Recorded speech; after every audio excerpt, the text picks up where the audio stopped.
వీళ్ళ దగ్గర నుంచి గోబెల్స్ నేర్చుకోవాలి. గోబెల్స్ అనే వ్యక్తి హిట్లర్ టైంలో కమ్యూనికేషన్ మినిస్టర్. ఆయన పేరు చెప్తారు కానీ వాస్తవం ఏంటంటే చంద్రబాబు నాయుడు పేరు చెప్పాలా. ఈయన చంద్రబాబు నాయుడు గోబెల్స్కి టీచర్, మెంటార్.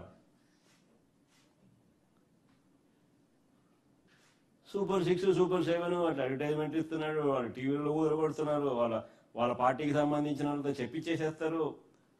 మళ్ళీ వాళ్ళకి సంబంధించిన ఎల్లో మీడియాలో టీవీ డిబేట్లు పెట్టి కూడా అయిపోయిందని వేస్తున్నారు. ఆశ్చర్యమే అడుగుతా ఉన్నా.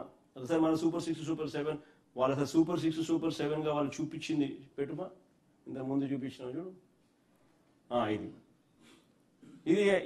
ఇది ఎన్నికల ముందు ఓట్ల కోసం చంద్రబాబు నాయుడు 9/5/2024 ఎన్నికలకు ముందు ఓట్ల కోసం చంద్రబాబు నాయుడు ఇచ్చిన అడ్వర్టైజ్మెంట్ సూపర్ 6 సూపర్ 7 ఆయన మేనిఫెస్టోలో పెట్టింది. ఒకసారి ఇది చూడండి. ఒకసారి నేను అడుగుతాను, ఇది ఇట్లనే పెట్టు, నేను అడుగుతా కొన్ని క్వశ్చన్లు. చంద్రబాబు నాయుడు సంబంధించిన మనుషులు దీనికి సమాధానం చెప్తారేమో చూడండి.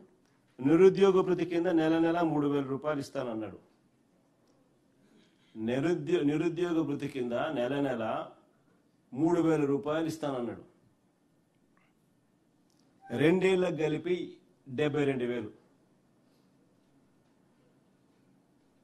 2 ఏళ్ళకి కలిపి 72,000 ఇవ్వాలి. నేను ఇంతకుముందు ఈ ప్రెస్ మీట్ కన్నా ముందు ప్రెస్ మీట్లో మీకు బాండ్లు కూడా చూపించిన. చంద్రబాబు నాయుడు ఏ రకంగా ప్రతి ఇంటికి పోయి బాండ్ ఇచ్చినాడు, వాళ్ళ మనుషులు పోయి సంతకాలు పెట్టి బాండ్ ఇచ్చినారు. ఎదుగుమ్మ చంద్రబాబు నాయుడు సంతకం అని ఆయన ప్రమాణ పూర్తిగా ఆయన దత్తపుత్రుడు ఇద్దరు ఫోటోలు పెట్టి వాళ్ళిద్దరూ కూడా ప్రమాణం చేస్తూ ఏ రకంగా వాళ్ళు ప్రమాణం చేసి బాండ్లు ఇచ్చినారో కూడా చూపించినాం. ఆ బాండ్లలో వాళ్ళు రాసిన మాటలు కూడా చదివి వినిపించి అందరికీ కూడా చూపించినాం. ప్రతి ఇంటికి నిరుద్యోగ భృతి కింద నెల 3,000 ఇస్తామన్నారు. 2 ఏళ్ళకి 72,000 ఇచ్చినారని అంటాను. వాళ్ళు సూపర్ 6 సూపర్ 7 ఎక్కడ అమలైందని అడుగుతాను. పోనీ రెండోది చూద్దాం. ఆడబిడ్డ నిధి కింద ఆడబిడ్డ నిధి అంటూ 18 ఏళ్ళు నిండిన ప్రతి చెల్లెమ్మకు ప్రతి అక్కకు ఆడబిడ్డ నిధి కింద నెల 1,500 అన్నాడు. సంవత్సరానికి 18,000 అన్నాడు. 2 ఏళ్ళు అయింది, 36,000 ఇచ్చినాడా అని అడుగుతాను.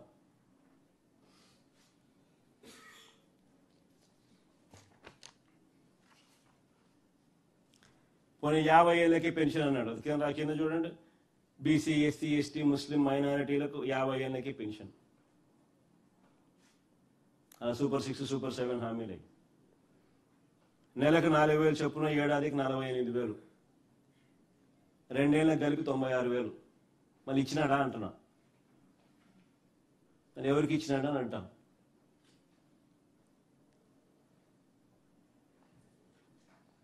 అన్నదాత సుఖీభవ అంటూ పిఎం కిసాన్ కాక సంవత్సరానికి 20,000 అన్నాడు.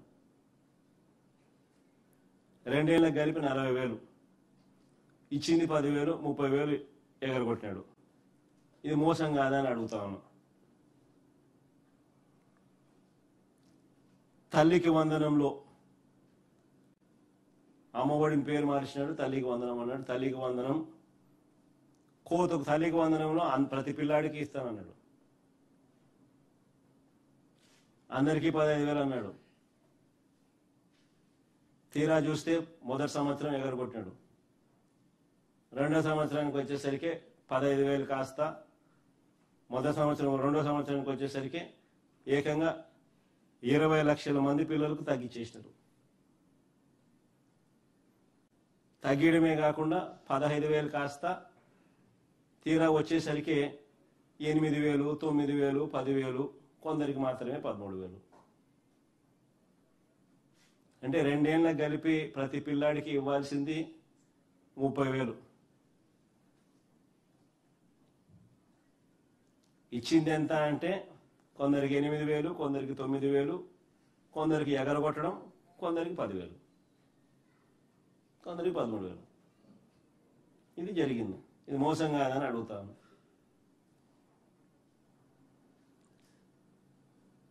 ఏడాదికి 3 సిలిండర్లు అన్నాడు. 2 ఏళ్ళకి కలిపి 6 సిలిండర్లు. ఇచ్చింది ఎంత అంటే 2 సిలిండర్లు. అది కూడా అందరికీ ఇవ్వాలి.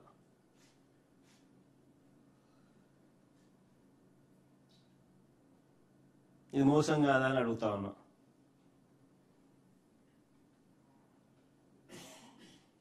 ఉచిత బస్సు ప్రయాణం అంటాడు. ఎక్కడికైనా పోవచ్చు, ఏ బస్సు అయినా ఎక్కచ్చున్నాడు ఎన్నికలప్పుడు. తీరా ఇప్పుడు చూస్తే కొన్ని బస్సులకే, అది కొంతమందికే అని ఇప్పుడు కొత్త కొత్త రూల్స్తో పెడతా ఉన్నాడు. మోసం కాదని అడుగుతా ఉన్నా. మరి ఇన్ని 420 చేష్టలు చేస్తా ఉన్నాడు. మరి చీటింగ్ కేసు పెట్టి మీద బొక్కలో వేయాల్సింది కాదా? వీళ్ళు ముగ్గురిని బొక్కలో వేయాలి. చీటింగ్ కేసు పెట్టి ఫ్రాడ్ కాదా ఇది? ఇదే వేరే వాడు ఎవడన్నా చేస్తే, ఏదైనా చిట్ ఫండ్ నడిపేవాడో లేకపోతే ఏదన్నా ఫైనాన్స్ స్కీమ్ నడిపేవాడో ఎవడన్నా ఇట్లాంటి ఫ్రాడ్లు చేస్తే కన్నా ఏం చేసింది? నువ్వు జైలు పెట్టిందరు కదా వీళ్ళు. కాబట్టి ఈనాడు రాయడు, ఆంధ్రజ్యోతి చూపదు, TV5 అంతగా పట్టించుకోదు. అంతా వీళ్ళే గజ దొంగల ముఠ. దోచుకోవడాలు, పంచుకోవడాలు, తినుకోవడాలు అంతా వీళ్ళే. ఎవడు రాయడు, ఎవడు చూపుడు, ఎవడు మాట్లాడు.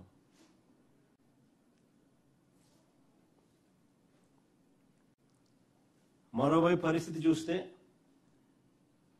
విద్యార్థుల పరిస్థితులు నిజంగా అగమ్యగోచరంగా ఉంది. ఫీజు రీఇంబర్స్మెంట్ పథకం పూర్తిగా అటకెక్కిచ్చేసినారు. విద్యార్థులు ఈరోజు నిజంగా తలడిల్లుతూ ఉన్నారు. GER రేషియోస్ డ్రాప్ అయినాయి. లాస్ట్ ప్రెస్ మీట్లో చూపించినా కూడా GER రేషియోస్. డ్రాప్ అవుట్స్ పెరుగుతూ ఉన్నాయి.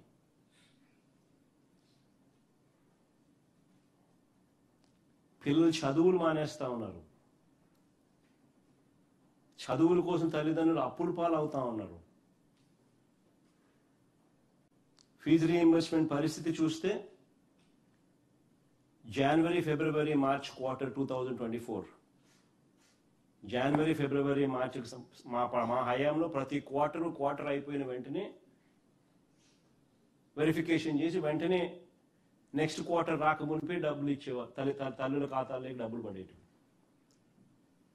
ఈరోజు చంద్రబాబు నాయుడు హయాంలో వచ్చిన తర్వాత జనవరి, ఫిబ్రవరి, మార్చికి సంబంధించిన క్వార్టర్ డబ్బులు ఎన్నికల కోడ్తో ఆగిపోయింది.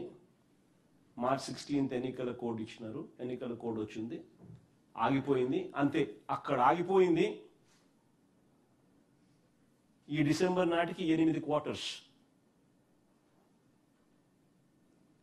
8 క్వార్టర్స్ ఈ డిసెంబర్ పూర్తయ్యే నాటికి. ఒక్కొక్క క్వార్టర్కు ఉజ్జాయింపుగా 700 crores గవర్నమెంట్కి ఖర్చు అవుతుంది. ఉజ్జాయింపుగా 700 crores into 8 quarters, 5,600 crores. ఉజ్జాయింపుగా ఇచ్చింది కేవలం 700 కోట్లు. 4,900 కోట్లు అరియర్స్, బకాయిలు. వసతి దీవెన ప్రతి ఏప్రిల్లో మా ప్రభుత్వంలో, ప్రతి సంవత్సరం ఏప్రిల్లో మా ప్రభుత్వంలో 1,100 కోట్లు వసతి దీవెన కింద ఇచ్చేవాళ్ళం. అంటే పిల్లలకు బోర్డింగ్ అండ్ లాడ్జింగ్ ఖర్చుల కోసం, పిల్లలు ఇబ్బందులు పడకుండా ఉండడం కోసం, ఇంజనీరింగ్, డిగ్రీ చదివే పిల్లలకు సంవత్సరానికి 20,000 రూపాయలు అదర్ దెన్ ఫీజు రీఇంబర్స్మెంట్ ఇచ్చేవాళ్ళం. పాలిటెక్నిక్ చదివే పిల్లలకు అదర్ దెన్ ఫీజు రీఇంబర్స్మెంట్ 15,000 ఇచ్చేవాళ్ళం. ITI చదివే పిల్లలకు సంవత్సరానికి అదర్ దెన్ ఫీజు రీఇంబర్స్మెంట్ 10,000 ఇచ్చేవాళ్ళం వసతి దీవెన కింద. సంవత్సరానికి ప్రతి ఏప్రిల్ సంవత్సరంలో 1,100 కోట్లు ఇచ్చేవాళ్ళం.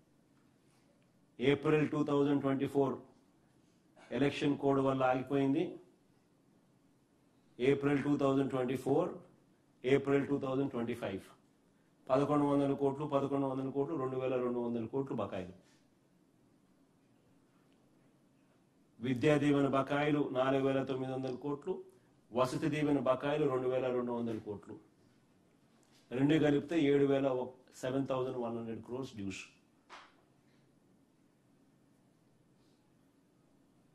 ఈరోజు పిల్లల పరిస్థితి ఏమిటి? చదువులు మానేస్తా ఉన్నారు. మనం పిల్లలకి ఇవ్వగలిగిన ఏకైక ఆస్తి ఏంటంటే చదువు. వాళ్ళ కాళ్ళ మీద వాళ్ళు నిలబడగలిగి వాళ్ళ జీవితాలను వాళ్ళు మార్చుకోగలిగిన ఆస్తి చదువు. అలాంటి వెపన్ను వాళ్ళ చేతుల్లో పెట్టడానికి చంద్రబాబు నాయుడు ముందుకు రావడం, చంద్రబాబు నాయుడు దగ్గరుండి చిన్నపిల్లల జీవితాలను చిన్నాభిన్నం చేస్తా ఉన్నాడు. ఇంకా ఒక అడుగు ముందుకేద్దాం. ప్రభుత్వ స్కూళ్ళు ఈరోజు ఏ రకంగా ఉన్నాయని చూస్తే, ఈరోజు మీరు గమనించండి, ప్రభుత్వ స్కూల్లో పోయేటప్పుడు ప్రతి ఒక్కరూ ఈ మధ్యకాలంలో చిన్నపిల్లలందరూ క్యారియర్లు పెట్టుకుని పోతున్నారు. క్యారియర్లు ఎక్కువైపోయినాయి. ఆల్మోస్ట్ ప్రతి పిల్లాడు క్యారియర్లు పెట్టుకుని పోతున్నాడు. ఎందుకు అని ఒక మాట అడగండి. తిండి అస్సలు బాగలేదన్నా, తినలేకపోతా ఉన్నాం అన్న మాట వస్తా ఉందా? గోరుముద్ద అన్నది గాలికి ఎగిరిపోయింది. నాడు నేడు అన్నది ఆగిపోయింది. స్కూళ్ళలో 3వ తరగతి నుంచే ఇంగ్లీష్ మీడియం, 3వ తరగతి నుంచే టోఫుల్ క్లాసులు నిలిచిపోయినాయి. ఐబీ కథ దేవుడు ఎరుగు, ఇంగ్లీష్ మీడియమే ఎగిరిపోయింది. 8వ తరగతి పిల్లలకు ట్యాబులు ఇచ్చేది పూర్తిగా ఆగిపోయింది.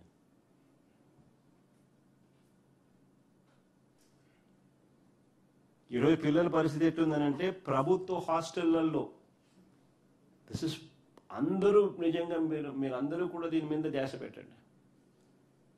ప్రభుత్వ హాస్టళ్లలో కలుషిత తాగునీరు, కలుషిత ఆహారం, అనారోగ్యం వల్ల ఈ 18-19 మంత్స్ చంద్రబాబు రెజీంలో ఏకంగా 29 మంది పిల్లలు చనిపోయినారు.